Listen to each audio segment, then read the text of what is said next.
ठीक है, all right, let's start now. We had completed until 113.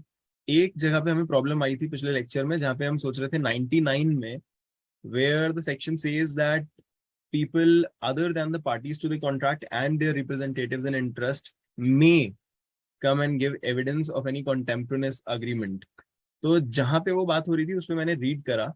Now हम उसको ना सही तरह से रीड नहीं कर रहे थे.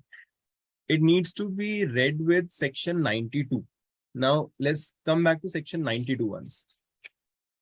जब हमने 91 पढ़ा तो 91 ने बोला कि whenever there is a document, whenever the contents of an agreement, grant or disposition have been reduced to the form of a document, or there is anything which is a matter required by law to be reduced to the form of a document, then you bring the document itself. ये general rule था. ठीक है. उसके बाद हम आते हैं 92 में. राइट, 92 का पहला पैराग्राफ क्या कहता है? 92 का शुरुआती पैराग्राफ कहता है when the terms of any such contract, grant or disposition or any other matter have been proved according to the last section. मतलब हमने उसका ओरिजिनल डॉक्यूमेंट लाके उसे प्रूव कर दिया है, कर चुके हैं prove. No evidence of any oral evidence और स्टेटमेंट शैल बी एडमिटेड. अब इसके आगे उसके ऊपर कोई भी ओरल एविडेंस या स्टेटमेंट आप नहीं ला पाओगे. ठीक है. No evidence of any oral agreement or statement shall be admitted as between the parties. जो 99 है ना, वो इसका एक्सेप्शन है. यहां पे लिखा है एज बिटवीन द पार्टीज, और मैंने यहाँ लिखा भी हुआ है रेड विद 99, और मैं भूल गया, पता नहीं मैंने कब पढ़ा होगा. That is why revisions are very very important.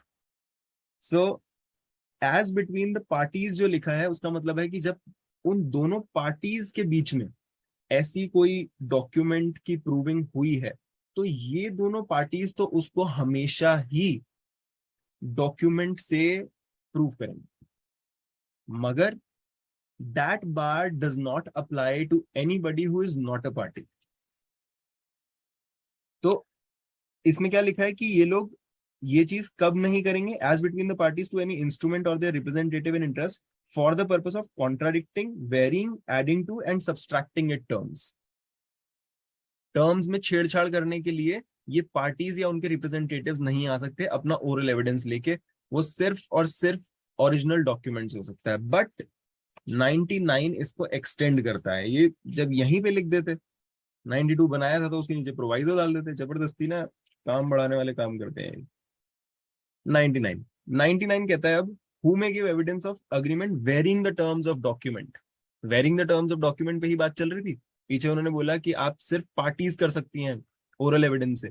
अब 99 ने उसे एक्सटेंड किया, बोला persons who are not parties to a document और their representative in interest, इन दोनों को हटा के may give evidence of any facts tending to show a contemporaneous agreement varying the terms of document. तो आप दूसरे बंदे को ला सकते हो कि हम दोनों के बीच में तो चलो ये हुआ था, हमने साइन भी किया, डॉक्यूमेंट बन गया and all that, but at the same time there was another person who was around and he saw that all this happened, and that person can be brought to the court and he can say yes, obviously I was not a party, तो मैंने execute तो किया नहीं है, मैं oral evidence उसका जरूर दे सकता हूं आपको. तो ये दोनों जो पार्टीज है वो तो डॉक्यूमेंट ही लेके आएंगी क्योंकि डॉक्यूमेंट है उनके बीच में. जो तीसरी पार्टी है वो ओरल एविडेंस दे सकता है क्योंकि उसे तो कोई रसीद नहीं दी थी ना कि बेटा ले तू भी एविडेंस, हमारा विटनेस था, तू भी ले जाए एक रसीद हमसे, वो नहीं दी थी, तो उसको हमने ओरल एविडेंस के लिए अलाउ कर दिया. That is what is 99. उसके साथ साथ मैंने ये 100 पे भी थोड़ा सा पढ़ा था. 100 में आप अगर नोट करना चाहो तो नोट कर लो. छोटी सी चीज है कि इंडियन सक्सेशन एक्ट का चैप्टर 6, इंडियन एविडेंस एक्ट का चैप्टर 6 जो है वो रूल्स देता है. ये सारे रूल्स जो हमें नॉर्मल डॉक्यूमेंट्स, नॉर्मल नहीं, grant, dispositions and matter reduced according to law वाले जो डॉक्यूमेंट्स हैं उनके लिए जो रूल्स हमें यहाँ दिए हुए हैं, these rules have been provided for wills and testamentary documents in the Indian Succession Act chapter 6. That is why, because there are special provisions, we use those provisions. We don't use the Indian Evidence Act for all that stuff. ठीक है? That is what 99 and 100 was about. Now let's go on. अब कल हम 113 पे रुक गए थे क्योंकि राजेश सर की एनिवर्सरी आ गई थी बीच में. Now we'll go ahead with 113. हंसने वाली क्या बात है इसमें। Will go ahead with 113 A, ठीक है। So 113 A is about presumption as to abetment of suicide by a married woman. इस पे हमने थोड़ी बहुत बातचीत कर ली थी। मेन चीजें about some questions that come from these sections. दो बहुत इंपॉर्टेंट क्वेश्चंस है। One is about whether it is a may presumption or a shall presumption. Second, when did these presumptions get added into the evidence act? So first जो may and shall वाली बात है, 113 ए, the first one, हमारे पास तीन चीजें हैं, 113 ए, B and then 114 ए। ये तीन प्रिजम्पशंस के बारे में हमने बात करनी है। ये तीन प्रिजम्पशंस ए बी वाली एडिशंस हैं, so that is why I'm taking the bunch together. So 113 A is a may presumption, बाकी दो shall presumptions. Similarly, 113A came in 1983, बाकी दो came in 1986. ठीक है, ये दो फैक्ट्स हमें याद होनी चाहिए। देन 113A 113B ये दोनों एक दूसरे से रिलेटेड है। 114A एक दूसरी चीज से रिलेटेड है। ये चीज भी हमारे दिमाग में क्लियर होनी चाहिए। अब किस चीज से रिलेटेड है? 113A talks about presumption as to abatement of suicide by a married woman. अगर हम कहते हैं it is talking about abetment of suicide by a married woman, तो ये कौन सा अपराध हो गया आईपीसी में? Is there any section that we can think about when we talk about 113A? Where do we find abatement to suicide in IPC? 306 306, correct correct. तो इसको हम 306 की छाव में पढ़ेंगे, ठीक है। Along with that, we'll also take along 498A, ठीक है। सो 113A उसको हम 498A के साथ ही रीड करेंगे, ठीक है। तो ये याद रखने वाली चीज है। इसी तरह 113B जो है वो कहाँ पे आ जाएगा? When we are talking about dowry death. Dowry death का सिंपल प्रोविजन आईपीसी में हमारे पास है 304B। अब ये पांच छह चीजें जब हमारे दिमाग में क्लियर होंगी तो हम भूलेंगे नहीं कि हमें इन्हें कैसे पढ़ना है, ठीक है। Now let's get into what it offers. Now presumption as to abatement of suicide by a married woman, तीन चीजों पे ध्यान देना है।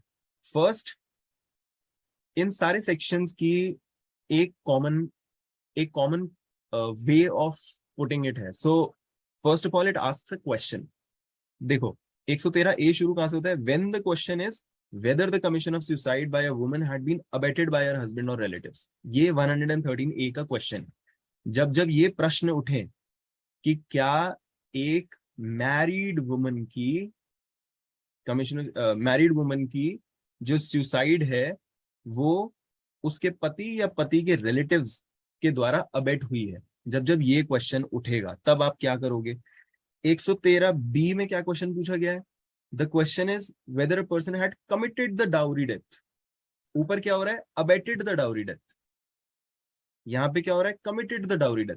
ज्यादा संगीन कौन सा है? 113B। अबेटमेंट ऑब्वियसली छोटा ऑफेंस है और कमिट कर देना एक बड़ा ऑफेंस है, ठीक है। उसी तरह से जब हम 114A देखते हैं तो वहां पे भी एक क्वेश्चन है और फिर उसका आंसर है।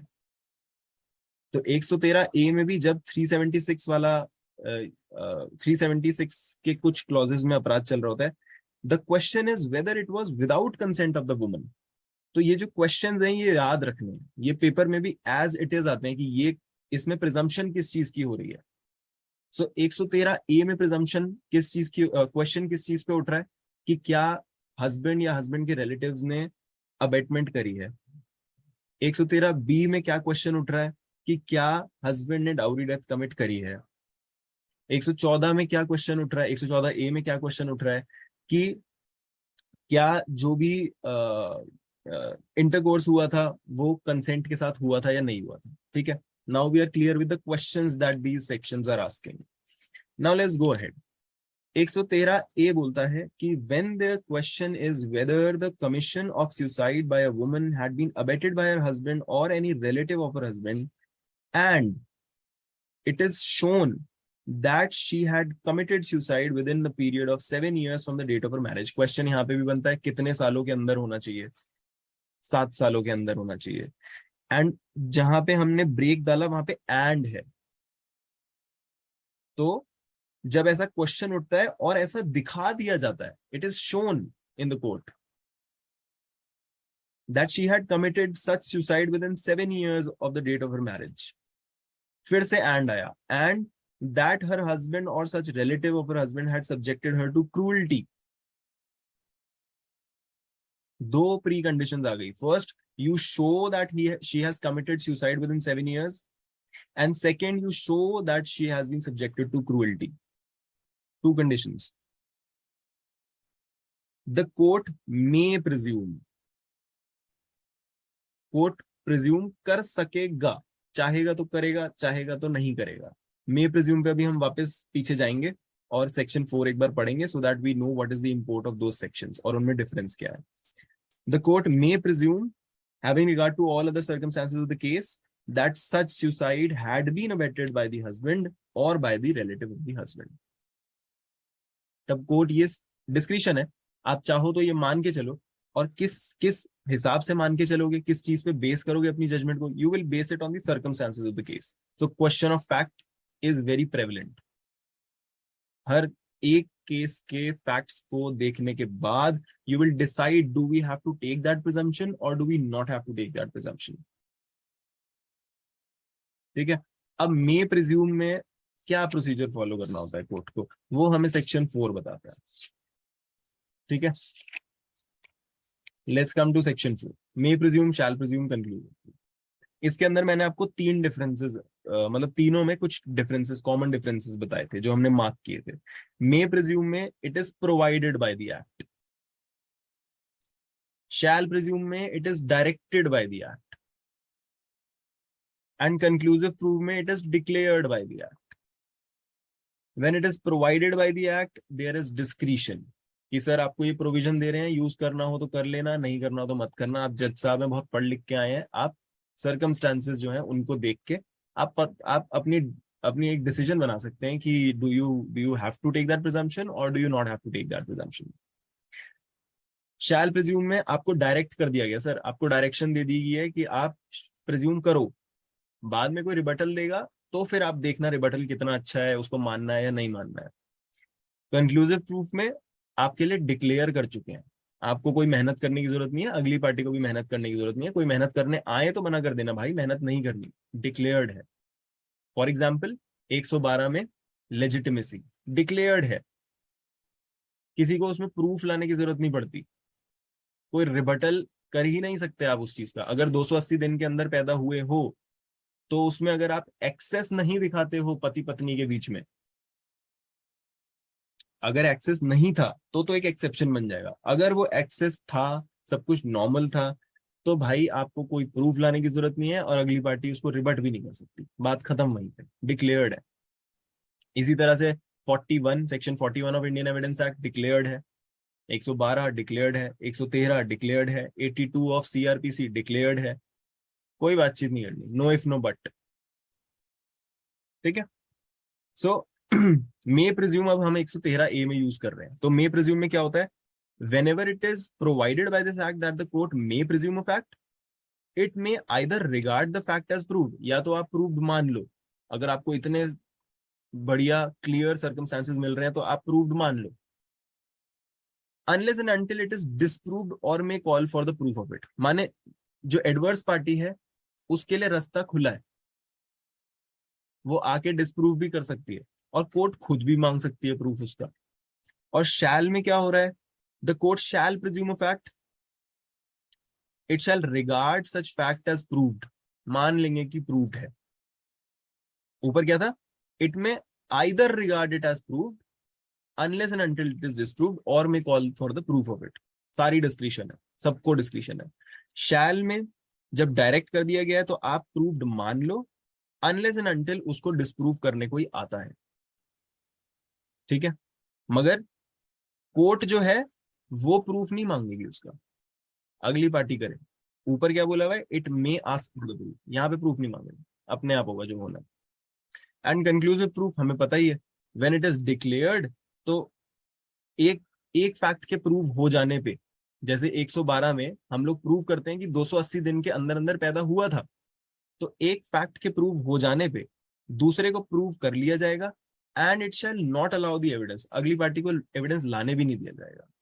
तो मे presume, shall presume, conclusive proof हमारे लिए अगर क्लियर होगा तो 113 ए पे तो हम इजीली जा सकते हैं। अब 113 ए को हम एक बार फिर से रीड कर लेते हैं। Now 113 A says when the question is whether the commission of suicide by a woman had been abetted by the husband or any relative, 306 का अपराध बन गया आईपीसी का, और relative and it is shown, दो चीजें शो करनी है, that she had committed it within 7 years of the marriage and that her husband or relative had subjected her to cruelty. The court may presume, having regard to all the circumstances, question of fact, that such suicide had been abetted by her husband or by such relative of her husband. तो हम मान लेंगे, हम presume कर सकते हैं कि उसके हस्बैंड या उसके रिलेटिव्स ने ही अबेट किया था, और चाहें तो उसका हम प्रूफ भी मंगवा सकते हैं जैसा कि सेक्शन 4 में लिखा है, और दूसरी पार्टी के पास भी ऑप्शन है कि वो आके डिस्प्रूव भी कर सकता है। तो पूरी डिस्क्रिप्शन है। अच्छा, इसके अंदर एक क्वेश्चन और बनता है, 113 ए में पूछ लेते हैं कि क्या हरासमेंट भी कवर होती है? 7 साल के अंदर अंदर अगर हरासमेंट करी गई है, क्या वो भी कवर होती है? क्या उस केस में भी प्रिजम्पशन करी जा सकती है, या जरूरी है कि हम क्रूअल्टी ही दिखाएं? And right, when I am asking that question, is there any difference between cruelty and harassment? Can harassment be termed as cruelty? Cruelty is a more wider term than harassment. Okay. Cruelty is maybe physical, mental. That's it. Harassment is something which is more. Harassment is also physical and. चलो ठीक, कोई बात नहीं, that was a try. तो basically हमारा question क्या है, let's just focus on how the question can come. और हम लोग क्योंकि अभी एपीओ एंड जो बाकी एग्जाम्स आ रहे हैं उनके क्वेश्चंस को प्रिपेयर करने के लिए बात कर रहे हैं, let's not go into the depth of it. Simple question is, क्या 113 ए में मैं अगर सिर्फ हरासमेंट दिखा दूं तो क्या कोर्ट मेरे लिए मुझे प्रिजम्पशन का बेनिफिट देगी, या मुझे क्रूअल्टी दिखानी पड़ेगी? Is there a difference between harassment and cruelty है? 113 ए में तो क्रुएल्टी ही चाहिए, हरेसमेंट नहीं है। बिल्कुल सही। सो अब अगर चेक करोगे, जोड़ लेना इन दोनों को, डायरेक्ट कनेक्ट कर लेना। 113 बी में उन्होंने बोला क्रूअल्टी और हरासमेंट, और 113 ए में है क्रूअल्टी। सो 113 ए में तो आपको क्रूअल्टी ही दिखानी है। Cruelty is something more than harassment. Harassment की इंटेंसिटी थोड़ी कम है, and cruelty is something more than that. Questions के हिसाब से when we look at it with the POV of what kind of questions can come, तो ये कभी कभी पूछ लेता है कि 113 ए में क्रूअल्टी और हरासमेंट है, क्रूअल्टी एंड हरासमेंट है, ओनली क्रूअल्टी है, या ओनली हरासमेंट है? तो it's only cruelty, that's what we have to keep in mind, that's it. बाकी कभी हम अगर अच्छे से पढ़ेंगे तो फिर हम इसकी डेप्थ में 5-7 केस लॉस भी देख सकते हैं। ठीक है, सो यहां तक हम, हाँ एक क्वेश्चन और पूछ लेता है जो सर्कमस्टेंसेस ऑफ द केस है, और 113 ए जो है उसके अंदर क्योंकि सर्कमस्टेंसेस ऑफ द केस लिखा है, ये क्वेश्चन ऑफ फैक्ट है या क्वेश्चन ऑफ लॉ होगा? So it is question of fact obviously, जब सर्कमस्टेंसेस पे बात हो रही है। ठीक है, 498 ए में जो क्रूएल्टी की डेफिनेशन दी गई है उसी को हम यहाँ पे भी इंपोर्ट कर लेते हैं। एक बार देख लेते हैं 498 ए में क्या लिखा है क्विकली।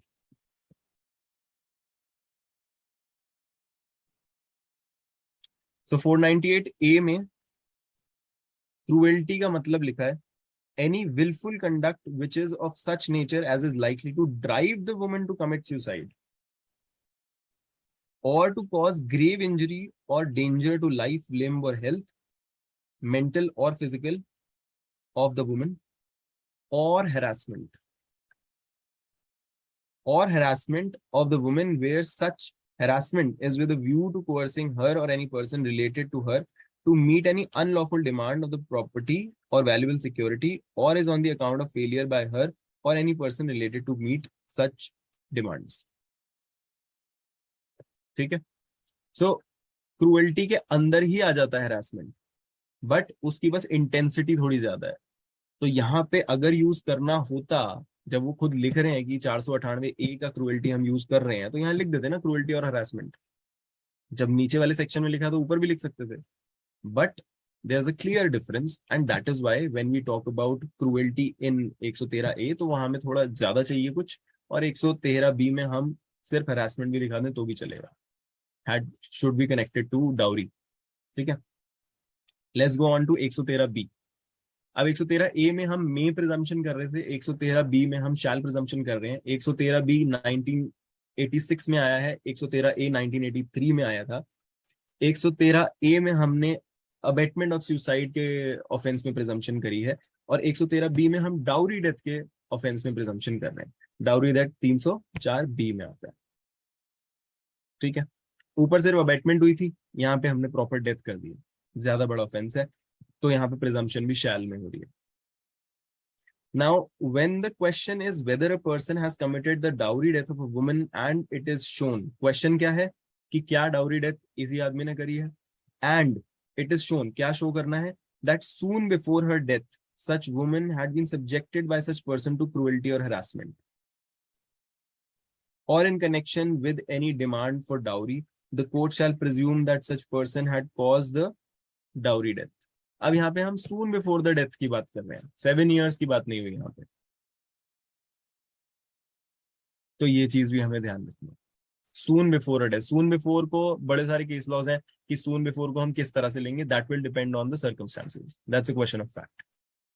कुछ केसेस में सून बिफोर हो सकता है कुछ घंटों पहले, कुछ केसेस में सून बिफोर हो सकता है 2-4 हफ्ते पहले।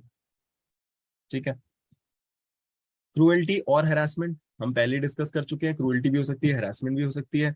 इन कनेक्शन और demand, in connection with any demand for dowry होना चाहिए, ऊपर भी डाउरी के साथ था कनेक्टेड और इधर भी डाउरी से कनेक्टेड है। यहाँ पे कोर्ट शैल प्रिज्यूम कर लेगी कि बंदे ने ही डेथ कॉज करी है, बट इसको रिबट किया जा सकता है according to section 4 of the Indian Evidence Act. Dowry death का मीनिंग क्या है वो हमने 304B से इंपोर्ट कर लिया। ठीक है, लेट्स गो अहेड। अब हम आ जाते हैं 114A पे, 114 पे हम बाद में आएंगे, 114A पे आ जाते हैं। अब 114A में पहली बात, पहला क्वेश्चन, 376 के कौन कौन से क्लॉजेज हैं, सारे क्लॉजेज हैं ए से लेके एन तक, 376 के हैं ये। ठीक है, सो 376, अब कहीं कहीं पे हम कंफ्यूज हो जाते हैं, कभी कभी उसमें ऐड कर देता है, क्या 326AB भी यहाँ पे आ जाएगा, नहीं आएगा। क्या 354 यहाँ पे आएगा, 354 नहीं आएगा। क्या 509 आ सकता है, वो भी नहीं आएगा।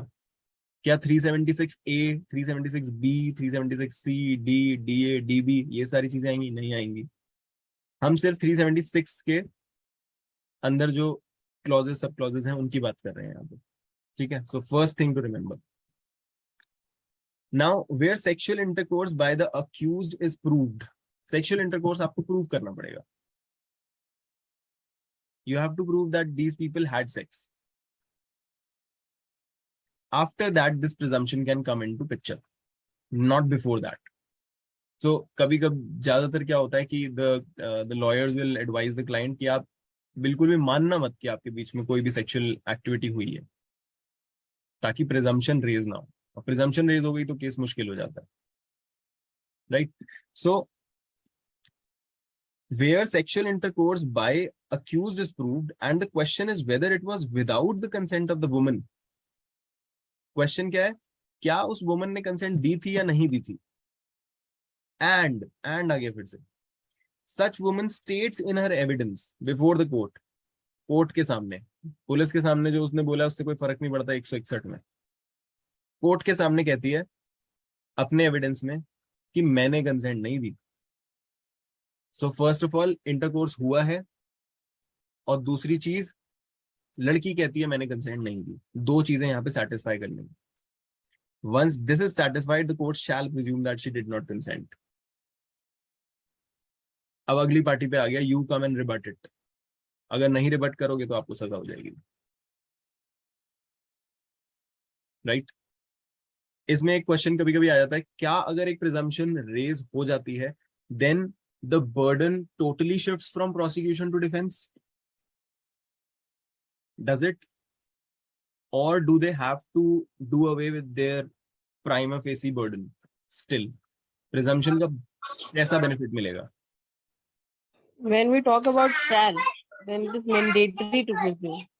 So the mandatory onus, presumption mandatory है या नहीं है वो क्वेश्चन नहीं है। क्वेश्चन ये है अगर किसी के ऊपर प्रिजम्पशन लग गई है, ठीक है, अभी तक रिकॉर्ड पे ये आ चुका है कि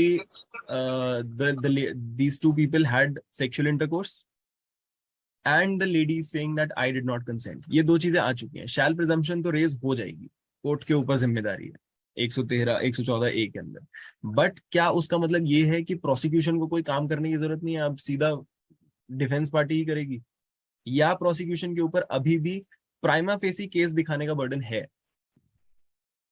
अपने एविडेंस को एड्यूस करना है या नहीं करना है, या बिन एविडेंस भी एड्यूस ना करो, प्रिजम्पशन है, आराम से डिफेंस को आने दो?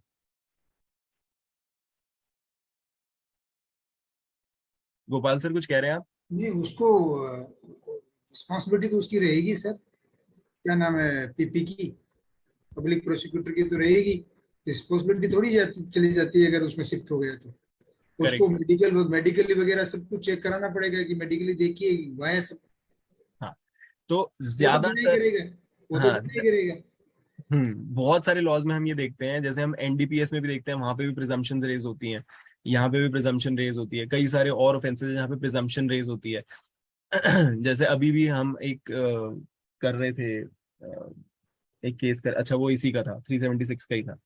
सो इन सारे केसेस में जब प्रिजम्पशन रेज होती है, इसका मतलब ये नहीं होता कि सब कुछ डिफेंस को ही करना है।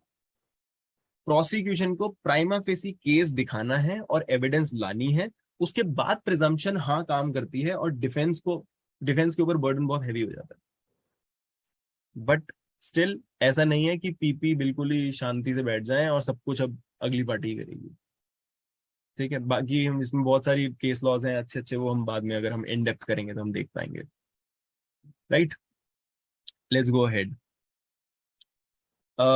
तीनों मथुरा केस है ना सर, सॉरी सर, ये आया है मथुरा केस है ना, मथुरा रेप केस है, तो कराम वर्सेस, हाँ जी ये मथुरा रेप केस वाला है। ये भी आता है एग्जाम।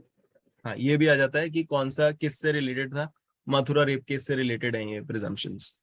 ये Tukaram versus state of Maharashtra वाला भी केस इसके अंदर आता है।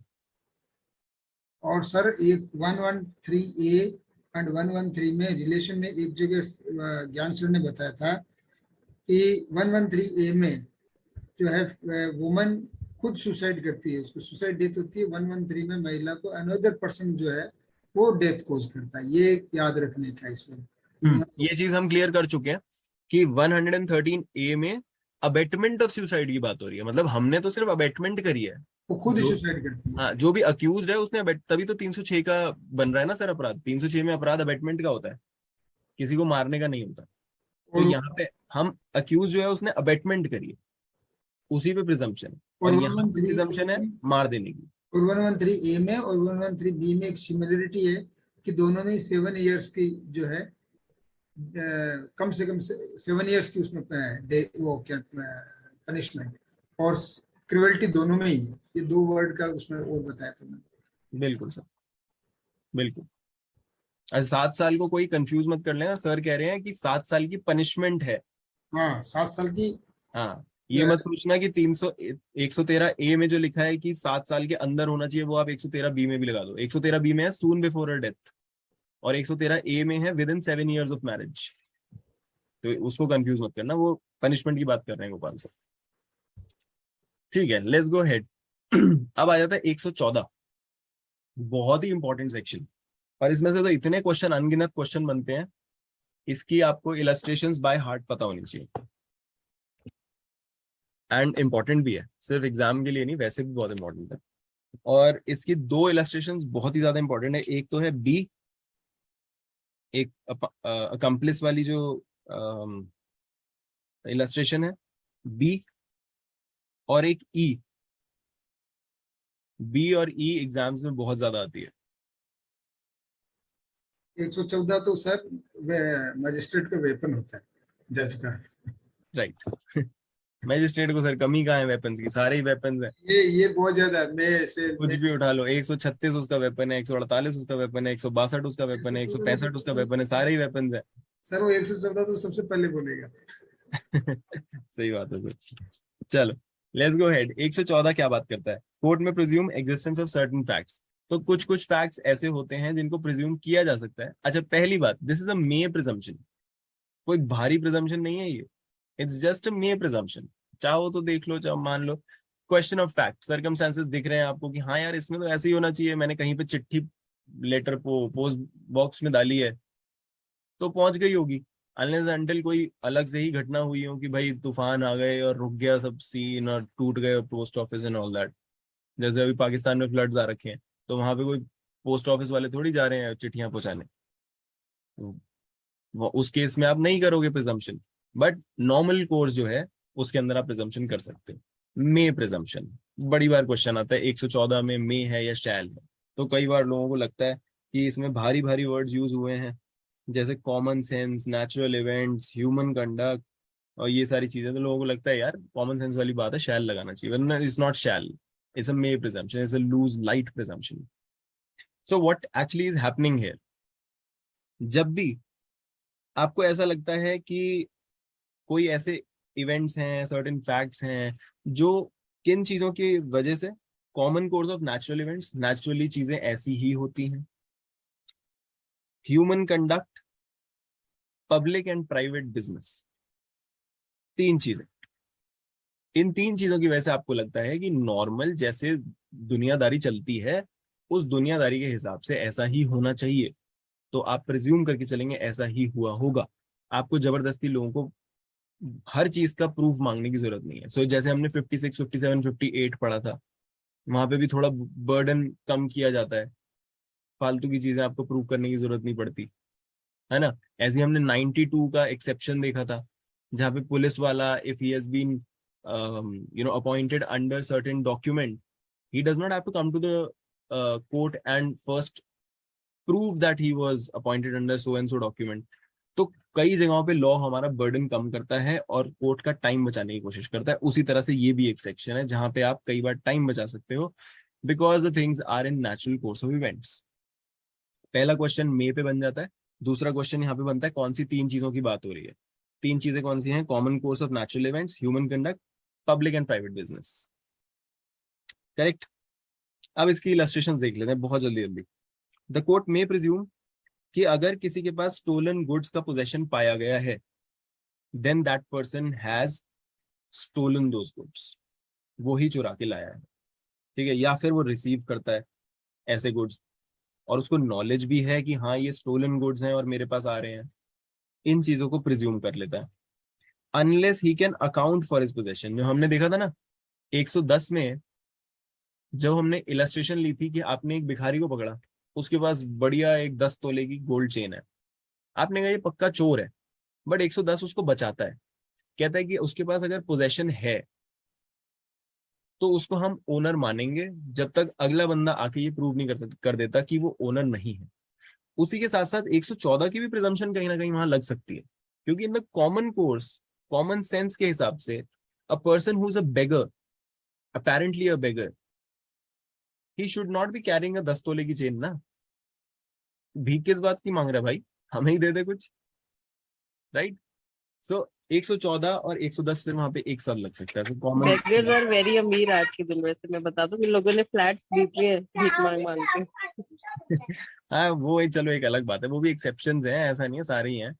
हाँ हाँ, मैंने भी एक न्यूज सुनी थी कुछ दिन पहले, देयर वाज वन बेगर जिसकी वो ठेली वगैरह हटाई उसकी डेथ के बाद, तो he had around 17 lakh rupees there. 17 lakh that he had. मेरे पास नहीं है इतनी savings considering many people would be considering hopping professions. Anyways, let's come to illustration B, that an accomplice is unworthy of credit unless he is corroborated in material particulars।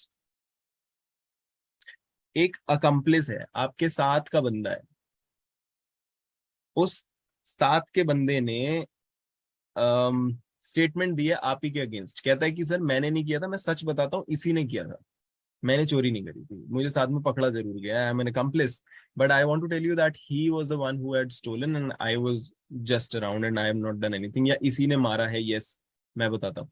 तो accomplice की जो testimony है, it is not credit worthy, in the normal course of events, क्योंकि यहाँ common sense क्या है कि भाई अपने आप को बचाने के लिए हर बंदा दूसरे को फंसाने के लिए आराम से तैयार हो जाएगा, कोई बहुत बड़ी बात नहीं है। बट इसी के साथ साथ हमें 133 भी रीड कर लेना चाहिए। We should read 133 and section 133 says an accomplice shall be a competent witness. कोई प्रॉब्लम नहीं है हमें इस चीज से। अगेंस्ट एन अक्यूज्ड पर्सन, साथ का जो अकम्प्लिस है उसके अगेंस्ट वो विटनेस तो कॉम्पिटेंट है, कोई प्रॉब्लम नहीं। और उसके आगे क्या कहता है, उससे थोड़ी प्रॉब्लम हो सकती है। And conviction is not illegal merely because it proceeds upon uncorroborated testimony. You don't have to corroborate it, uncorroborated testimony of an accomplice. क्या किस चीज को फॉलो करें फिर हम? यहाँ पे ये कहता है कि अनकोरॉबोरेटेड टेस्टिमनी पे भी आप किसी को सजा दे सकते हो, he is a competent witness. और दूसरी तरफ आप 114 की इलस्ट्रेशन बी में कह रहे हो कि accomplice is unworthy of credit और उसको कोरॉबोरेट करना जरूरी है। What should we follow? Any ideas, anybody who wants to go with 114 and who wants to go with 133? 133 से जाओ। 133 से जाएं तो 133 तो फिर ये बोलता है कि अनकोरॉबोरेटेड पे भी सजा कर दो। लेकिन सेल प्रिटेंशन में इसमें शैल का नहीं, शैल भी सॉरी, बात है। ये अप्रूवर के लिए बेसिकली यूज होता है, जो गवर्नमेंट के। ठीक है, नहीं अप्रूवर पे तो सर 114 भी लग जाएगा। ऐसा नहीं है कि 133 अप्रूवर पे लगता है 306 में और 114 नहीं लगेगा। ऐसी कोई मार्क डिस्टिंक्शन तो नहीं है, दोनों ही सेक्शंस में ऐसा कुछ नहीं लिखा अप्रूवर के बारे में। लेकिन होता ये है कि इसमें एक 133 का ही ज्यादा मेरे हिसाब से जाना चाहिए। वो तो सो होता ऐसे है कि जितनी भी आप जजमेंट चेक करोगे सब में यही है कि 133 जो है कहीं पे भी वर्ड शैल यूज नहीं करता, कहीं पे भी ये नहीं कहता कि आप कर दो। 133 में अकम्प्लिस की स्टेटमेंट लो और अगले को सजा कर दो। वो सिर्फ ये कहता है कि मियरली बिकॉज इट इज अनकोरॉबोरेटेड इसलिए वो इलीगल नहीं हो जाएगी। सिर्फ इसलिए कि आप कोरॉबोरेट नहीं कर पाए हो इसलिए इलीगल नहीं हो जाएगी। उसके अलावा वो कितनी क्रेडिट वर्दी है कितनी नहीं है, ये सारी चीजें कोर्ट अपने आप तय करेगी अकॉर्डिंग टू द सर्कमस्टांसेस। तो जनरल रूल क्या है कि आप कोरॉबोरेट करो, that is the rule of prudence.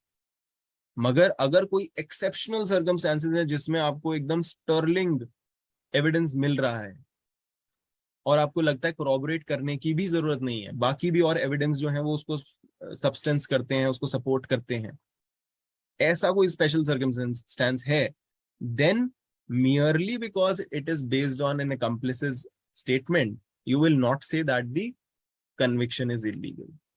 तो रूल ऑफ प्रूडेंस 114 ही है, 114 बी, और 133 उसको सपोर्ट करता है, राइट? तो कई बार इस पे क्वेश्चन आ जाता है कि आपको क्या फॉलो करना है, जनरली क्या फॉलो करना है, कोरॉबोरेट करें या ना करें। सो हम कोरॉबोरेट करेंगे।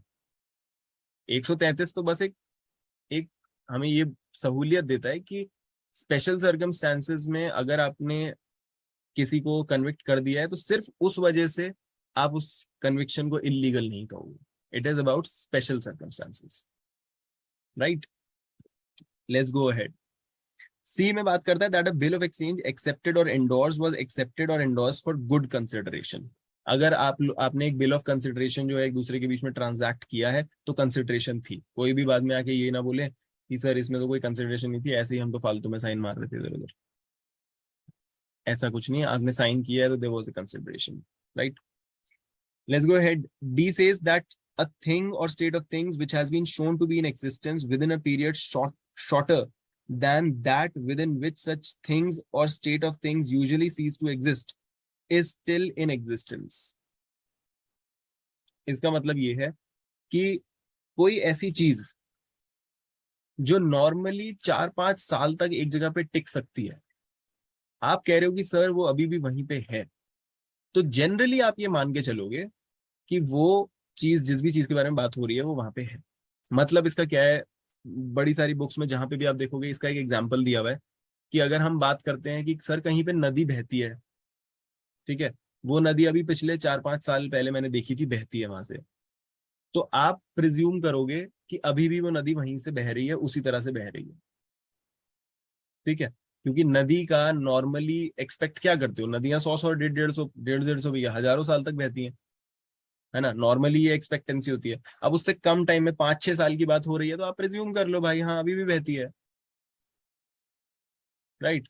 अब अगर आप बोलो कि सर वो 1220 में एक नदी बहती थी, तो फिर आपको चेक करना पड़ेगा, then you can not presume कि वहां पे अभी भी नदी बहती है या नहीं बहती है, या फिर कोई फ्लड्स वगैरह आए थे और रिवर ने अपना कोर्स चेंज कर लिया, then again if someone says कि सर यहाँ पे फ्लड्स आए थे, जिस नदी की ये बात कर रहे हैं वो नदी नहीं है, मे बी कोई कंस्ट्रक्शन का केस चल रहा है गवर्नमेंट वगैरह इधर उधर, तो वो बोल सकते हैं कि सर यहाँ पे फ्लड्स आए थे, the river has changed its course, now it is not there, you can get it checked, तो डू नॉट प्रिज्यूम।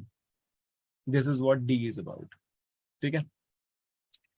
ई बात करता है that judicial and official acts have been regularly performed.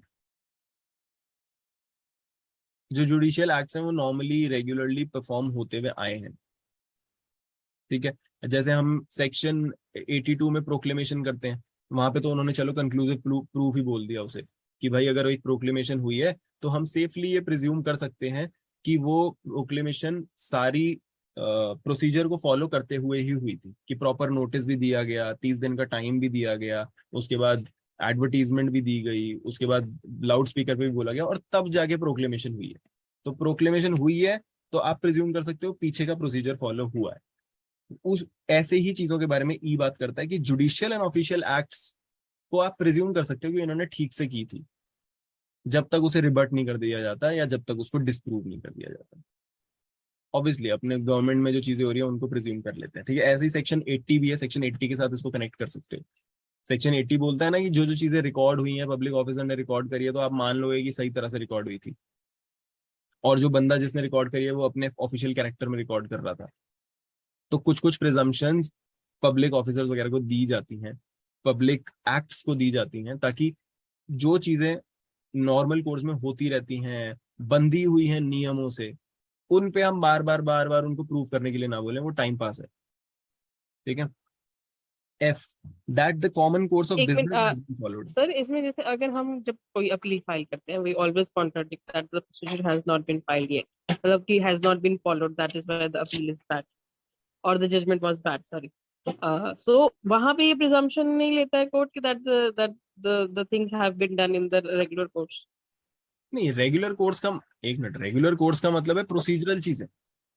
अब किसी ने जजमेंट ही गलत दी है, वो तो फिर उनकी समझदारी पे आ गई ना बात, क्वेश्चन तो कोर्ट की नहीं, अभी समझदारी हम पे आ गया। सिविल में ही अगर चले कि भाई अगर रिटन स्टेटमेंट के लिए आपने 90 डेज का नहीं टाइम दिया, या फिर आपने इसको आपने उसका जो आपने उसका एविडेंस कैसे स्ट्राइक डाउन कर दिया, इस तरह का कुछ भी है, तो दैट द कोर्ट शैल हाँ प्रिज्यूम तो दैट इट देखो, वुड हैव बीन। जब तक यहाँ पे किसी पार्टी ने ये क्वेश्चन नहीं उठाया है कि सर 90 डेज टाइम नहीं दिया गया था, तब तक कोर्ट अपनी तरफ से प्रिज्यूम करके चल रही है कि पीछे सारी चीजें ठीक से होती आई है। अब मे प्रिजम्पशन है, अगली पार्टी आगे अगर रिबट कर देंगे सर देख लो 90 दिन नहीं थे, इन्होंने तो ऐसे हमें 80 दिन दिए, 85 दिन दिए, तो सुना जाएगा उसको। मे प्रिजम्पशन ही तो है, कोई हार्ड प्रिजम्पशन थोड़ी है, शैल प्रिजम्पशन थोड़ी है। Okay, official and public acts को आप मे प्रिज्यूम कर सकते हो, that's it. when we are pleading, then the court will not directly presume, but they will give the chance, मतलब to prove the fact. Of course may presumption है, मे presumption है, आपके पास पूरी पूरी चांस है, सबके पास चांस है, कोर्ट के पास भी चांस है, पार्टी के पास भी चांस, सबके पास चांस है, right. Then Gopal sir, Rishi sir, experienced people in the class, you can add to procedural stuff, keep adding to our conversations whenever you think you want to add. Gopal sir आपका mic on है, आप कुछ कहना चाहते हो? नहीं, ये जो आप कह रहे हो ना कॉमन कोर्स ऑफ बिजनेस, ये तो बेसिकली जो किसी बिजनेस में जैसे अकाउंटिंग प्रोसीजर फॉलो हो रहा था या किसी कोर्ट का सर प्रोसीजर। अभी बिजनेस वाले पे नहीं आए, अभी हम कोर्ट की वो ऑफिशियल एक्ट्स पे बात कर रहे हैं। जुडिशियल ऑफिशियल एक्ट की बात करें, अच्छा। हाँ, जुडिशियल ऑफिसर। मैम का क्वेश्चन क्या था वो अपील का? मैम का क्वेश्चन ये था कि जब अपील वगैरह जैसे होती है, कोई आके बोले कि सर मुझे 90 दिन का टाइम नहीं दिया गया था रिटर्न स्टेटमेंट वगैरह के लिए, तो आके बंदा बता तो सकता है, ये रिबट तो कर ही सकता है, बट नॉर्मली कोर्ट अपने आप थोड़ी उठ के बोलेगी कि 90 दिन दिए थे या नहीं दिए थे, प्रिज्यूम कर लेगी कि हाँ 90 दिन भी दिए गए थे। कोर्ट एक्ट का ही फॉलो फॉलो नहीं हुआ ना, एक्ट ही नहीं वो उसने फॉलो किया, उसमें 90 डेज का टाइम दिया हुआ था, 90 डेज दिया नहीं, वो तो पूरा आपके स्टेट्यूटरी प्रोविजन को ही हुआ ना, तो इसलिए वो तो रिवीजन में भी जा सकता है या हाँ वो तो सब कुछ कर ही सकता है। सब कुछ है उसके पास, तो मे और सेल का तो वहाँ बात ही कहाँ है। हाँ नहीं नहीं, मैम बस इतना कहना चाह रही है कि क्या कोर्ट ये कहेगी कि पहले मतलब इन प्रोविजंस का यही चेक है कि नहीं सर करेंगे। आप प्रिज्यूम कर लो। ऐसा नहीं है कि अगर किसी के पास अपील पहुंच गई है तो पहले वो सारा रिकॉर्ड देखें कि भाई 90 दिन दिए थे या नहीं दिए थे, अरे अगली कोर्ट पार्टी भी लाएगी, सब रिबट कर कुछ देगी। सब कुछ ही हाँ right. Right, let's go ahead. That common course of business has been followed in particular cases. जो हमारे बिजनेस में नॉर्मल चीजें चलती हैं, जैसे हम कस्टम्स की भी बात कर रहे थे ना पीछे, कि कुछ कुछ बिजनेसेस में क्या होता है कि नॉर्मली जो बंदा रिसीविंग एंड पे होता है वही पैसे देता है, कैरियर वगैरह के। तो वही फॉलो हुआ था, नॉर्मली आप प्रिज्यूम कर लोगे। मगर अगर कोई आके अलग से दिखाता है, सर देखो मेरी बैंक में एंट्री है, मैंने पैसे दिए थे, अब इसने मेरे पैसे वापस देने हैं, तो फिर कोर्ट उसके ऊपर ऑब्वियसली ट्रायल करेगी। नॉर्मली कोर्ट विल प्रिज्यूम कि हाँ कॉमन कोर्स ऑफ बिजनेस भाई इसमें हुआ था। गोपाल सर ने एग्जाम्पल भी दिया था बड़ा अच्छा, सब्जी मंडी में कैसे चलता है ना, सब्जी मंडी में कैसे पेमेंट्स होती हैं ऑल दैट। तो उन केसेस में प्रिजम्पशन है ये। Then we come to G. G is that the evidence which could be and is not produced would, if produced, be unfavorable to the person who withholds it. Human conduct है। अगर आप किसी चीज को withhold करके बैठे हो, आपको बोला जा रहा है आप ये डॉक्यूमेंट लेके आओ और आप नहीं लेके आ रहे, मतलब आप कुछ छुपा रहे हो। आपसे कोई क्वेश्चन पूछा जा रहा है, आप आंसर नहीं कर रहे, तो इन्फ्रेंस ड्रॉ कर सकते हैं कि हाँ भाई हम कि कुछ छुपा रहा है, ये एडवर्स इन्फ्रेंस ड्रॉ किया जा सकता है, राइट। तो इसमें तो कोई प्रॉब्लम होनी ही नहीं चाहिए। अच्छा, इसको हम उससे कंफ्यूज ना करें, अनफेवरेबल वाली बात को। That if the man refuses to answer a question which he is not compelled to answer by law, the answer if given would be unfavorable। इसको किस चीज से जोड़ रहा था मैं? हाँ सेक्शन 89। Admission. नहीं नहीं नहीं, सेक्शन 89 हमने पढ़ा था ना। सेक्शन 89 में हमने क्या पढ़ा था? Presumption has to due execution of documents not produced. वहां पे ड्यू एग्जीक्यूशन की बात हो रही है, ये बात नहीं हो रही है कि क्या हम प्रिज्यूम करेंगे कि वो अनफेवरेबल था या नहीं था। ध्यान से पढ़ना बिल्कुल। ये 89 बात करता है, the court shall presume that every document called for and not produce after notice to produce was attested, stamped and executed in the manner required by law. जो आपको मैंने 66 का नोटिस दिया, 66 एविडेंस एक्ट में मैंने आपको नोटिस दिया, आप उसको लेके आओ, आप नहीं लेके आए, मैं उसका सेकेंडरी एविडेंस ले आया according to the rules, right.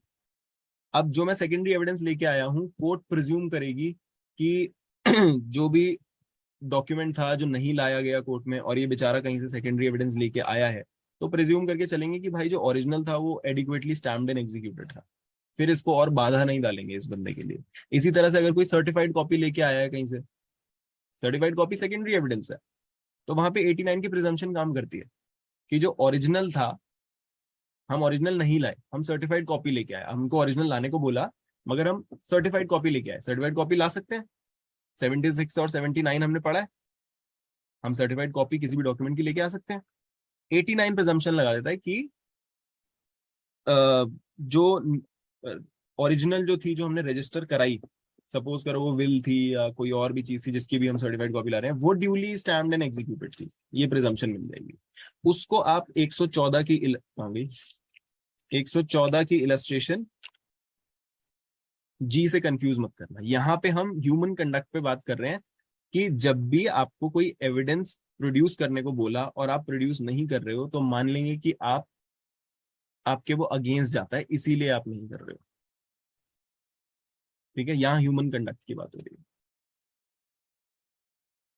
सबको क्लियर होना चाहिए। एक बार आप बाद में 4-5 बार पढ़ोगे ना तो आपको थोड़ा बहुत क्लैरिटी आ जाएगी। शायद कुछ लोगों को कंफ्यूजन हो रही होगी इसमें, ठीक है।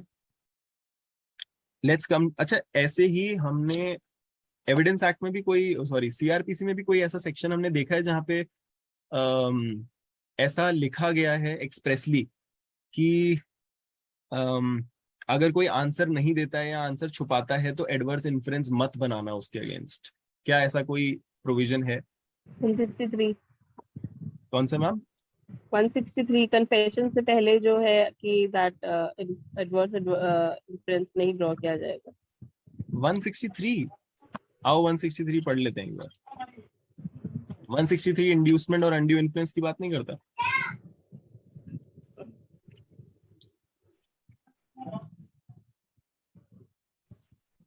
वन 163 कहता है no inducement to be offered, जिसको हम सेक्शन 24 के साथ जिसको हमने लिंक किया था। No police officer or other person in authority shall offer or make or cause to be offered or made any Wait. inducement, threat or promise in section 24 of the Indian Evidence Act, but no police officer or other person shall prevent by any caution or otherwise any person from making in course of investigation under this chapter any statement which he may be disposed to be making by his own free will. यहाँ पे कहाँ है? यहाँ पे तो नहीं है। कोई और सेक्शन किसी के दिमाग में आ रहा हो? 349 कौन सा sir? 349 349 349 is imprisonment or committal of person refusing to answer or produce document. If any witness or person called to produce a document or thing before a criminal court refuses to answer such question as are put to him, or to produce any document or a thing in his possession or power which the court requires him to produce. I hope everybody is reading along. मैं अकेला read ना करूं. After a reasonable opportunity has been given to him to do so, offer any reasonable excuse for such refusal, such court may, for reasons to be recorded in writing, sentence him to simple imprisonment or by warrant under the hand of the presiding magistrate or judge, commit him to custody of an officer of the court for any term not exceeding 7 days, unless in the meantime such person consents to be examined or to answer or to produce the document or thing, and in event of this persisting in his refusal, he may be dealt with according to 345 और 346. यहाँ पे inference की बात sir नहीं हो रही है, but फिर भी एक important section है जो हम सबको पता होना चाहिए. एक important section है जो पता होना चाहिए, but adverse inference draw करने की बात यहाँ पे नहीं हुई है. This is not the exact section that I'm talking about. अच्छा, वैसे इसमें 7 दिन की सजा की बात हुई है, तो मैंने सोचा पूछ लूं. कई बार क्वेश्चन आता है कि आईपीसी में सबसे छोटी सजा कहाँ पे दी गई है, कौन से सेक्शन में? सबसे कम सजा कहाँ पे है?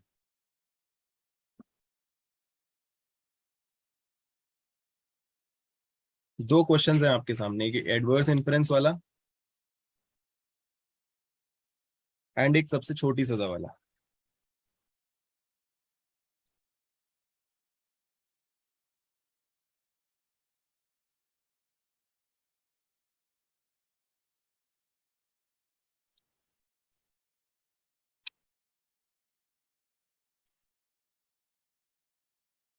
सबसे छोटी वाला तो फर्जरी में नहीं आएगा उसमें, that when the court founds that you have not you have given the false statement on the oath, then the court may hold you till the court rises. Forgery में तो 2-2 साल की सजाएं हैं मैम. कोर्ट उठने तक की सजा. कोर्ट उठने तक की सजा. हाँ, कोर्ट उठने till the court rises. Till the court rises कौन से सेक्शन में है? याद नहीं आ रहा सेक्शन, लेकिन याद नहीं आ रहा मुझे सीआरपीसी में भी ये प्रोसीजरल पार्ट में आता है कहीं. सीआरपीसी में तो देखो आपको ये मिल जाएगा 189 नहीं, जहाँ स्टेटमेंट्स होती है वहाँ उसके बाद 354 में मिल जाएगा. 354 में. ओके. 353 जजमेंट है और उसके आगे 354 है. 354 4 या 354 2 में कहीं पे राइजिंग ऑफ द कोर्ट के बारे में लिखा हुआ है.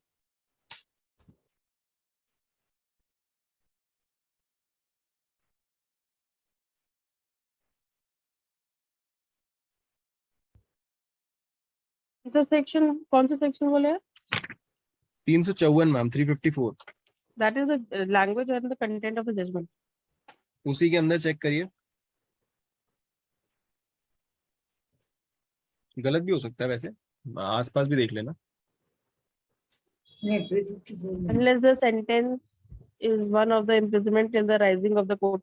ये तो जजमेंट के कंटेंट के बारे में बोल रहा है ना, but there is specific provision in regard to that the court will punish you for, I mean, behold you till the rising of the court. अच्छा, मेरे को राइजिंग ऑफ द कोर्ट की पनिशमेंट के बारे में तो नहीं पता, but as far as I have seen in the papers 510 of IPC सही आंसर लगाया जाता है जब भी पूछा जाता है कि सबसे छोटी सजा आईपीसी के अंदर कहाँ दी गई है। सेक्शन 510, जहां पे 24 घंटे की सजा दी हुई है। लेकिन इसमें वो कोर्ट राइजिंग तक की है, सेक्शन मुझे याद नहीं आ रहा। अब कोर्ट राइजिंग मुझे नहीं मिल रहा, कोई गूगल कर ले तो नहीं पता नहीं चल है, जाएगा। I will search and give you. ठीक है, ठीक है।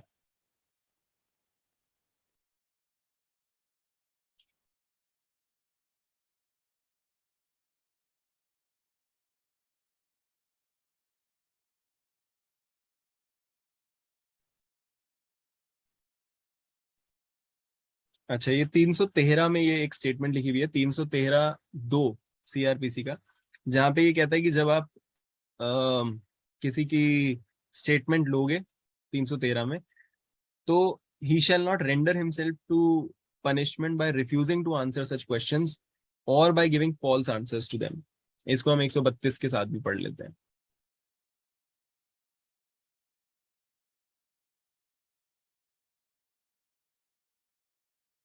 आपने सही बताया, 354 में ही है, 4 नंबर क्लोज में।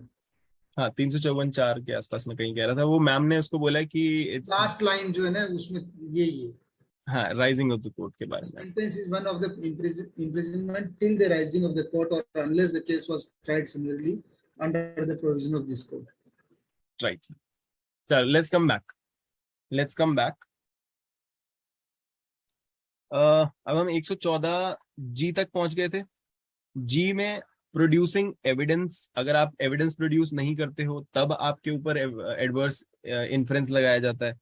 और एच में जब आप आंसर नहीं करते हो, जब आपको कंपेल किया गया है, तब आपके ऊपर एक एडवर्स इन्फ्रेंस लगाया जाता है। ठीक है, तो इन दोनों में डिफरेंस आप बना के रखना, although it never appears in any questions. Then comes I, which is that when a document creating an obligation is in the hands of the obliger, the obligation has been discharged।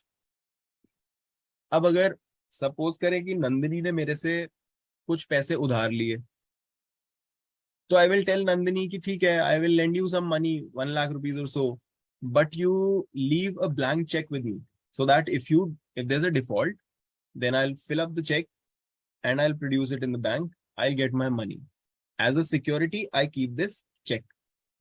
ठीक है, now Nandini comes back and gives me the money, I give her the check, now check is in her hands। Now this presumption says if the document creating an obligation is in the hands of the obliger, the obligation has been discharged।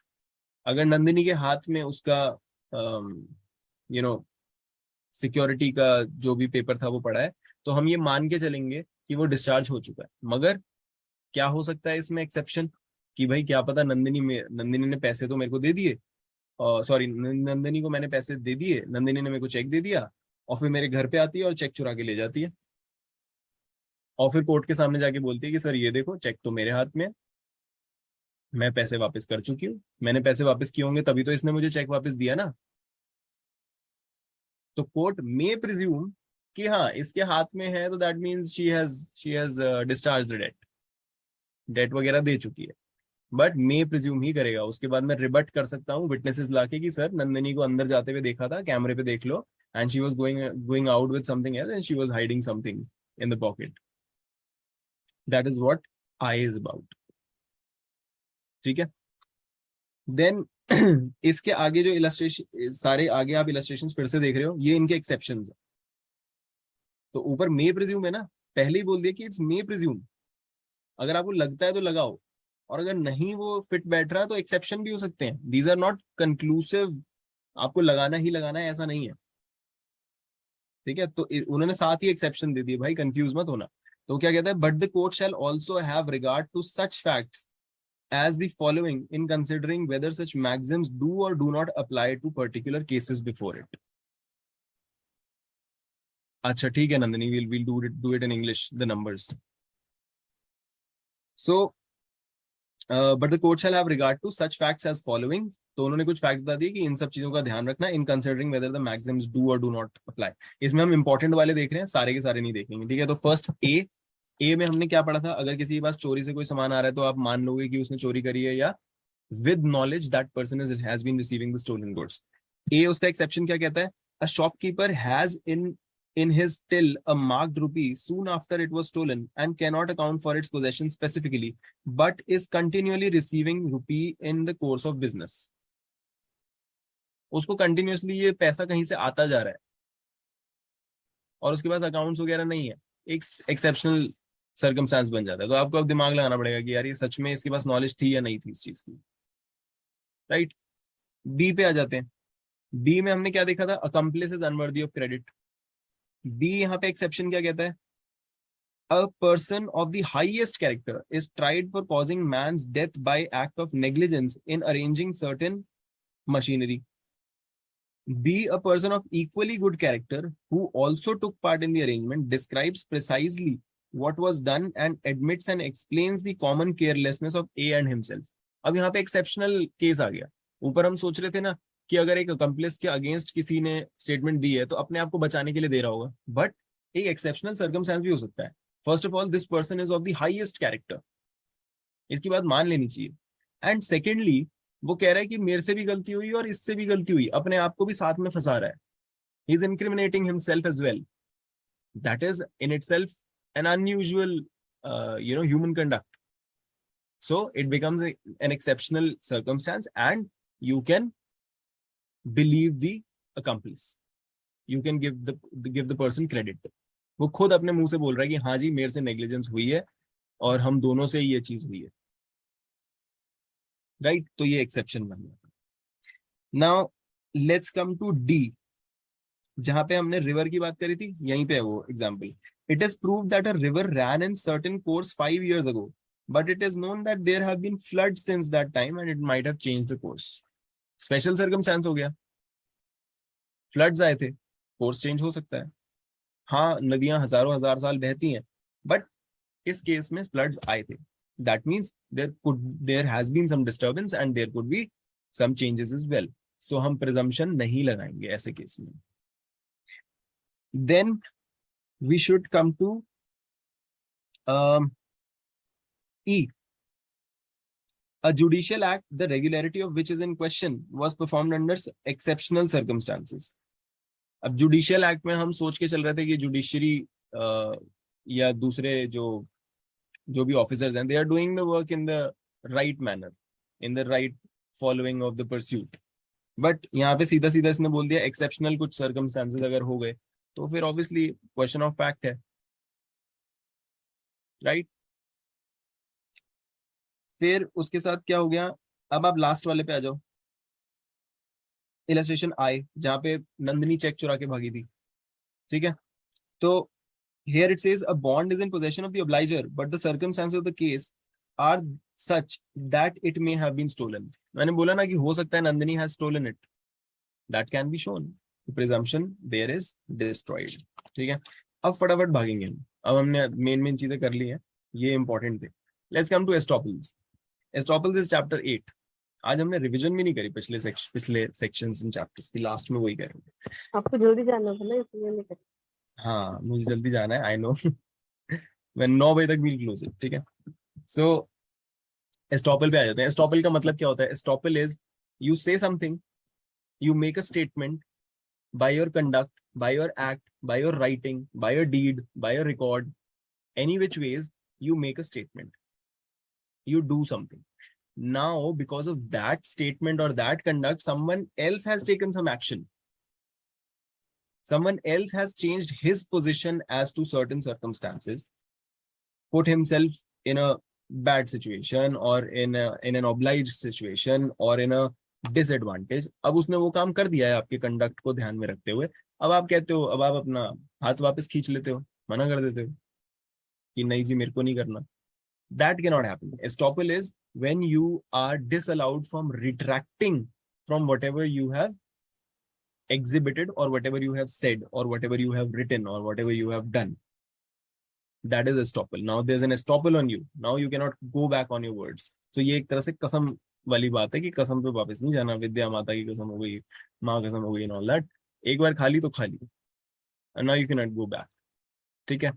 तो पहली चीज, इस पे कई बार question आता है, estoppel सिर्फ civil cases में लगता है, सिर्फ क्रिमिनल केसेस में लगता है, दोनों केसेस में लगता है, या दोनों में ही नहीं लगता? Answers quickly, anybody?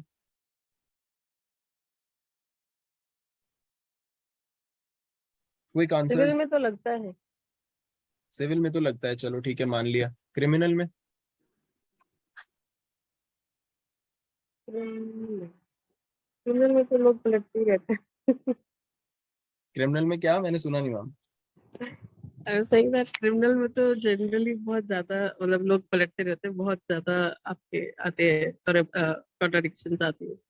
अच्छा चलो ठीक है, मैंने, चलो सोनिया मैम का आंसर आ गया कि सिविल में लगता है, क्रिमिनल में नहीं लगता। बाकी लोग, मैम कह रही है क्रिमिनल में शायद नहीं लगता, अभी श्योर नहीं है। सो सिविल में तो लगता है। Anybody who wants to second ma'am's opinion?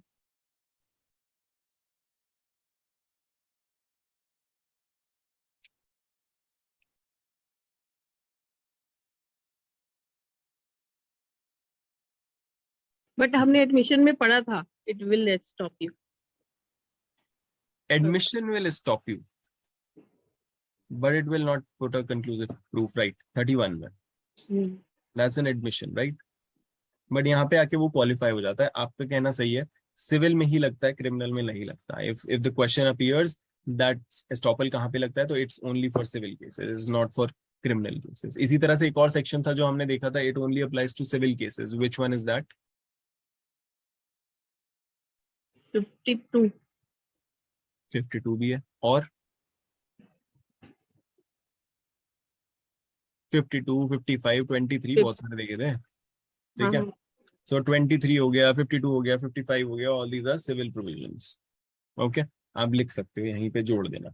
सो एक तो ये चीज हो गई एस्टॉपल की। एक दूसरा क्वेश्चन इस पे और आता है कि क्या अगर एक सब्सटैंटिव लॉ ने कोई राइट बनाया है, या सब्सटैंटिव लॉ कहता है कि इस तरह से प्रोसीजर फॉलो होगा, और आप आके यहाँ से कह देते हो कि अब आपके ऊपर एस्टॉपल लग गया, आपने कह दिया कि हाँ हाँ मैं विड्रॉ करने दूंगी केस। अगर विड्रॉल की बात करें तो 321 of the CrPC talks about withdrawal and compounding. कुछ प्रोविजंस वहां पे ऐसे हैं which provide that you have to take the permission of the court, and कुछ ऐसे हैं कि इन चीजों को आप कर ही नहीं सकते कंपाउंड। इसी तरह से प्ली बार्गेनिंग हो गई। जब भी सोशियो इकोनॉमिक ऑफेंसेस की बात होती है, 265A की बात कर रहा हूं मैं, जब भी सोशियो इकोनॉमिक ऑफेंसेस की बात होती है, ऑफेंस अगेंस्ट चिल्ड्रन की बात होती है, ऑफेंस अगेंस्ट विमेन की बात होती है, there you can not plea bargain, right? But कोई कह देता है, वैसे तो मैं क्रिमिनल में आ गया, but just to give you an example, कोई कह देता है कि चलो ठीक है, वी विल विड्रॉ, ये जो मैटर है मैं प्ली बार्गेन कर लेंगे, चलो इसमें, चलो आप कंपाउंड कर लेना, ऐसे करके किसी ने बोल दिया, और आप खुश हो गए कि वो एस्टॉपल लग गया इसके ऊपर, तो इसने तो बोल दिया है अब ना। सो लॉ ने जब एक चीज बना रखी है कि यहाँ पे ऐसा नहीं हो सकता, तो you can not override it with the help of estoppel, ठीक है। सो ये भी कभी कभी क्वेश्चन आ जाता है कि can estoppel be use to override the law? तो वहां पे आपको कभी ऑप्शन ऐसा देगा, yes in special circumstances, no not in any circumstance. Estoppel is never going to override the law, the procedural law or the substantive law. Okay? एक चीज ये हो गई। नाउ कभी कभी क्वेश्चन आता है किस किस तरह के एस्टॉपल्स होते हैं। Estoppel can be by conduct, can be by words, can be by something written, can be by record, can be by deed. So conduct क्या होता है? व्हेन आई शो दैट मैं ही इस जमीन का मालिक हूं और मैं इसको बेच देता हूं जमीन को, मैं अपने कंडक्ट से दिखा रहा हूं ना कि मैं यहाँ का मालिक हूँ। कोई मेरा एजेंट है, वो अपने कंडक्ट से ये दिखा रहा है कि हाँ I am allowed to sell this car, car मेरी है, but there is my driver, he shows that I am authorised to sell this car and he sells the car, conduct हो गया, ठीक है। देन बाय डीड, जब हम sale deed वगैरह हो गई, जब उस पर हम एग्जीक्यूशन साइनिंग करते हैं, that is estoppel by deed. जब हमने एक बार कर दिया तो कर दिया, उस पर फिर स्पेशल रिलीफ, स्पेसिफिक रिलीफ वगैरह आप ले सकते हो ना बाद में, वो सारी हमारे पास रेमेडीज होती हैं। मैंने बोल दिया कि I will come to your function and perform as a singer, जब मैंने बोल दिया तो बोल दिया, एस्टॉपल लग गया। उस वजह से किसी ने पेमेंट कर दी थी, अरेंजमेंट कर दी थी, everything happened, that's an estoppel by conduct या रिकॉर्ड या राइटिंग या डीड। सो अलग अलग तरह के एस्टॉपल्स होते हैं। इस पे आप एक बार देख सकते हो, अभी इसकी डेप्थ में जाएंगे तो हम खोते चले जाएंगे। So it's estoppel by conduct, by deed, by words, by record, ऐसे ऐसे करके एस्टॉपल्स होते हैं अलग अलग। बाय रिकॉर्ड का मतलब होता है अगर जजमेंट कोई पास हो चुकी है फाइनल, देन यू आर बाध्य, you are stopped by it, you can not go against it.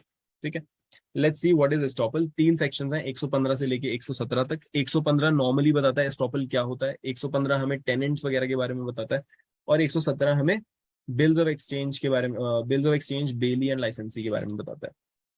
मोटी मोटी बात इतनी है कि when one person has by his declaration, act और omission intentionally, there has to be intention, caused or permitted another person to believe a thing to be true and to act, and लिखा गया है, there have to be 2 conditions, that he has believed, trusted you, and then he has acted upon it, he has done something actually। ठीक है, neither he nor his representative shall be allowed in any suit or proceeding between himself and such person or his representative to deny the truth of that thing। उसके बाद आप उसकी सच्चाई से मुंह मोड़ नहीं सकते, राइट। तो कभी कभी क्वेश्चन इसमें ये भी आता है कि क्या कोई एक्ट होनी जरूरी है। लोग कंफ्यूज हो जाते हैं कि नहीं एक्ट होनी जरूरी नहीं है, एक्ट होनी जरूरी है। इसी के साथ एक और क्वेश्चन भी आता है, क्या कोई इंजरी होनी जरूरी है। यस, कुछ ना कुछ इंजरी हुई होनी चाहिए, जो भी मूव किया है उसको कुछ ना कोई घाटा हुआ होना चाहिए, किसी डिसएडवांटेज पोजीशन में वो गया होना चाहिए, तब जाके स्टॉपर लगेगा। अगर उसको कोई फर्क ही नहीं पड़ा, उसकी पोजीशन चेंज ही नहीं हुई है, वैसे का वैसे ही है सब कुछ, तो क्या फर्क पड़ा, कोई फर्क नहीं पड़ा, यू गो बैक स्टेटस को, राइट। सो 113 एस्टॉपल की बात करता है नाउ। अच्छा, इसी के साथ साथ आपका एक केस लॉ इसमें बहुत बार आता है, पिकर्ड वर्सेस सीयर्स। ये एक ही केस लॉ है, इसी को रगड़ते रहते हैं सब लोग। So Pickard versus Sears is the first and the very landmark case on estoppels. After this एक चीज और आती है इसमें, अगर किसी को याद हो तो, सेक्शन एक ट्रांसफर ऑफ प्रॉपर्टी एक्ट में भी कोई सेक्शन है क्या जिसको हम इससे जोड़ सकते हैं एस्टॉपल को, ट्रांसफर ऑफ प्रॉपर्टी एक्ट से? 106 में नोटिस जाता है, उसके आगे होगा कुछ। 106 तो मैम टेनेंसी में पहुंच गए आप, तो हम अभी कहाँ पे हैं? एस्टॉपल में हम। अच्छा, सॉरी सर, एस्टॉपल का तो है, सेक्शन है। मैं टीपीए की बात हाँ कर रहा हूँ, ट्रांसफर हाँ ऑफ हाँ, प्रॉपर्टी टीपीए, एक्ट। हाँ टीपीए की एस्टॉपल का सेक्शन है तो है। हाँ, ठीक है, ट्रांसफर ऑफ प्रॉपर्टी एक्ट में 2 चीजों को इससे जोड़ा जा सकता है, 41 एंड 43। 41 में ऑस्टेंसिबल ओनर की बात होती है, 43 में feeding of grant by feeding by estoppel, estoppel. Feeding of grant by estoppel की बात होती है। उसमें होता कुछ ऐसा है कि आज की डेट में मैं जिस घर में बैठा हूँ वो मेरे फादर का है, ठीक है, ये the office is my father's, and someone comes up to me and says कि आप ये मुझे बेच दो। नाउ आई मैंने कहा ठीक है भाई, अच्छे खासे पैसे देने को तैयार है, बेच देता हूँ। मैं पैसे पकड़ता हूँ और ये बेच देता हूँ उसको।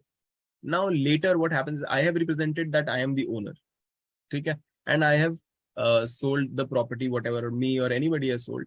Now the father, whoever in this situation, dies, and the property has devolved upon the person who had promised that yes, I will sell this property to you. Now this person has to sell the property क्योंकि मैंने promise किया था। Now that the property has devolved upon me, मैं वापस नहीं जा सकता अपने प्रॉमिस से, बिकॉज मैंने अपने कंडक्ट से कुछ ऐसा किया है जिसकी वजह से दूसरे बंदे ने, may be he has paid something or he has left another good deal or something like that. Now I can not go back. This is feeding the grant by estoppel. Feeding the grant by estoppel क्या है, जब आपने कुछ grant कर दिया है, कोई promise कर दिया है, अब उसको फीड करना जरूरी है, you feed it by grant, वो एस्टॉपल आपको बोले। 43 के साथ इसको कनेक्ट कर सकते हैं। बहुत अच्छा टॉपिक है, इसके ऊपर कमेंट्री भी बहुत लंबी चौड़ी बातें करती है, कभी रीड करेंगे तो हम फिर अच्छे से रीड करेंगे, ठीक है। एस्टॉपल में तो बहुत ही सारी चीजें, बहुत मजा आता है इसको पढ़ने में, अलग अलग सिचुएशंस होती हैं, कहीं घर से उठा के बीवी ने सोना दे दिया हस्बैंड का, कभी सर्वेंट ने कुछ उठा के इधर उधर दे दिया, अब उसमें क्या करें क्या ना करें, एंड प्रैक्टिकली भी कई बार काम आ जाता है ये। Let's come to 116 117। छोटी सी बात बोलते हैं दोनों। जब आप एक टेनेंट हो, suppose Nandini is my tenant, Nandini को मैंने अपने घर दिया रहने के लिए एज अ टेनेंट, और जब मैं इससे रेंट मांगता हूँ तो नंदिनी कहती है ये घर तुम्हारा है ही नहीं। अरे जब घर मेरा नहीं था तो भाई टेनेंट क्यों बने मेरे? तो जब आप टेनेंट नहीं बने थे, या तो उससे पहले मेरे को बोल देते कि तुम्हारा घर नहीं है, या फिर जब आप यहाँ से मेरा पोजेशन छोड़ के चले जाओगे तब मेरे ऊपर आप केस कर लेना कि भाई आप पोजेशन, आपका वो टाइटल नहीं था, आपको हमने गलत रेंट पे किया है। मगर जब तक आप टेनेंसी में हो, यू कैन नॉट टेक आप एक अनयूजुअल एडवांटेज नहीं ले सकते कि पहले तो आप बोल के कि हाँ मैं टेनेंट बनने आ रहा हूँ, आप पोजेशन ले लो प्रॉपर्टी का और फिर आप छोड़ो ही ना, वहां पे उस्ताद बन के बैठ गए कि मैं मेरी प्रॉपर्टी है। That can not happen. So यही एस्टॉपल टेनेंट्स के ऊपर लगाया जाता है ताकि इक्विटेबल सिचुएशन बनी रहे, कोई भी गलत फायदा ना उठाए पोजेशन ले लेने का, क्योंकि पोजेशन फिर छुड़वाना मुश्किल हो जाता है ना। तो कोर्ट सीधा सीधा क्या बोलेगी कि भाई साहब आप टेनेंट की हैसियत से आए थे ना, तो आप टेनेंट की हैसियत से ही रहो, ये मत बोलो कि मैं ओनर बन चुका हूँ। आपने जिससे प्रॉपर्टी ली थी वो ही ओनर है। ये भी नहीं बोल सकते कि सर आज की डेट में ये ओनर नहीं है, इसकी तो उससे लड़ाई चल रही है, इनका डिस्प्यूट चल रहा है, मैं इसे रेंट क्यों पे करूं, हो सकता है वो ओनर हो इसका। भाई तुम जिसके टेनेंट हो ना, तुम उसे पे करते रहो, तुम्हें उसमें जाने की जरूरत नहीं है। कोर्ट डिसाइड करेगा तो करेगा, कोर्ट बाद में ये भी बोल देगा कि जब तक सूट चल रहा था ये बंदा वॉज नॉट द ओनर, तो अब owner to owner transaction court करवा देगा। You don't have to worry yourself about that. You as a tenant have to do what you have to do, what is your obligation, you pay the rent. So you are under that estoppel. That is what 116 talks about.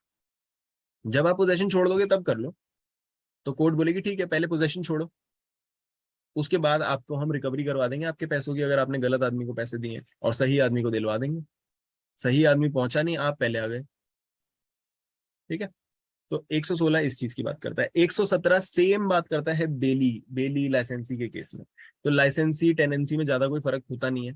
Licence और tenant में बस यही फर्क होता है कि tenancy जो होती है वो एक जनरल टाइप का टर्म है, एंड लाइसेंसी जो है, लाइसेंस जो है वो एक पर्टिकुलर चीज के लिए दिया जाता है, जैसे दुकान रखने के लिए या अपना बिजनेस चलाने के लिए मैंने कुछ जगह दे दी, लाइसेंस दे दिया वहां पे, इस तरह से होता है। तो उस केस में भी जिससे आपने लाइसेंस लिया है, जिसके आप लाइसेंसी हो, लाइसेंस की जब आपके और उसके बीच में ट्रांजैक्शन और कैपेसिटी चल रही है, उस टाइम पे आप ये नहीं बोल दोगे कि ओ मैं इसको पैसे क्यों दूं, इसका तो घर ही नहीं है, लाइसेंसर तो ये है ही नहीं, कोई और था।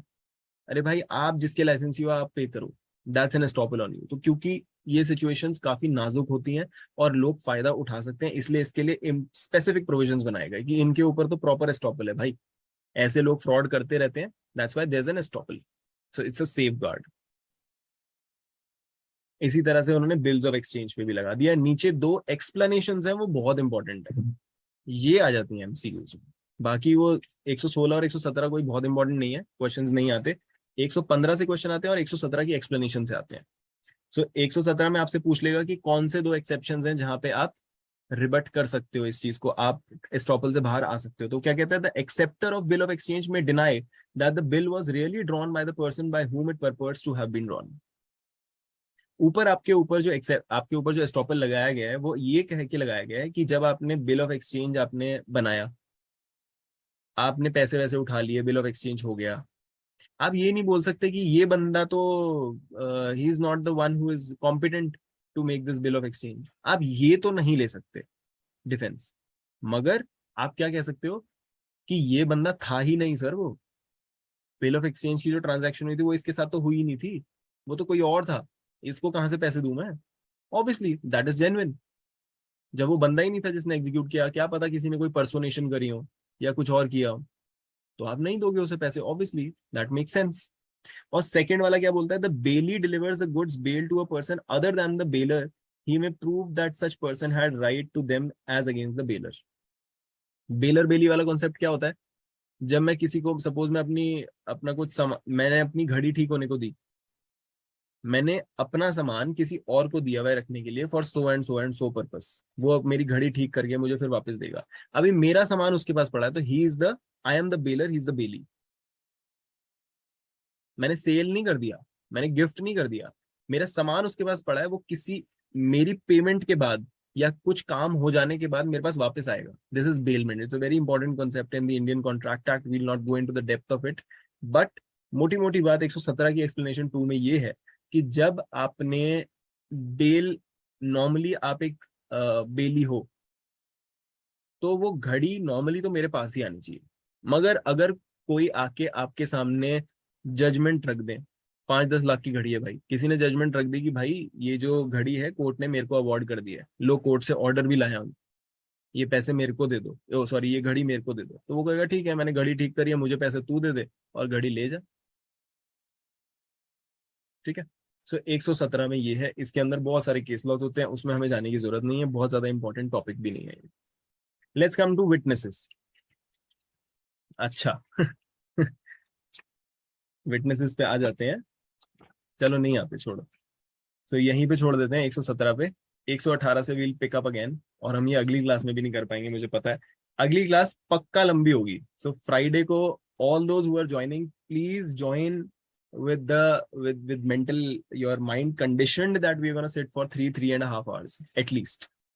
So make your arrangements like that. ठीक है? So we'll stop it right here today. That's a relief for everybody. All right. Thank you so much for joining, everybody. I hope everybody liked it. Rishi sir is a new member in our group, and we have not heard from him. Rishi sir, if you are around and if you can come on video and if you can introduce yourself to everybody, that would be really good.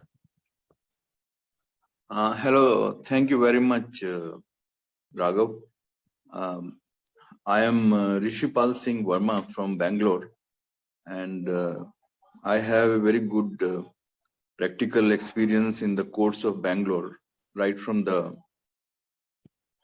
trial court, session court, family court, high court, and I am the life member of High Court of Karnataka in Bangalore. I have been attending so many courses, run by LCI, and I felt that I should hear Raghav, whatever he is speaking. So it will help me to recollect my memories about the subject. So I wish you all to have a very good time in future to come. So again, my name is Rishi. In short, first name is Rishi. I am from Bangalore, practicing advocate in Bangalore, in all the courts, civil and criminal, family, everything. So thank you very much, Raghav, for giving me this opportunity. Lovely, sir. Thank you so much for joining. We had another member as well, Ajinkya, who is a new member who's joined this week, and ek Pawan bhi hai, but I don't see them in the meeting right now. Anyways, chalo, theek hai, let's not take much time. Thank you so much. Everybody's so happy today. We're leaving early. All right. Bye-bye. Thank you. Good night. Good night. Thank you, sir. Good night. Good night. Thank you. Good night.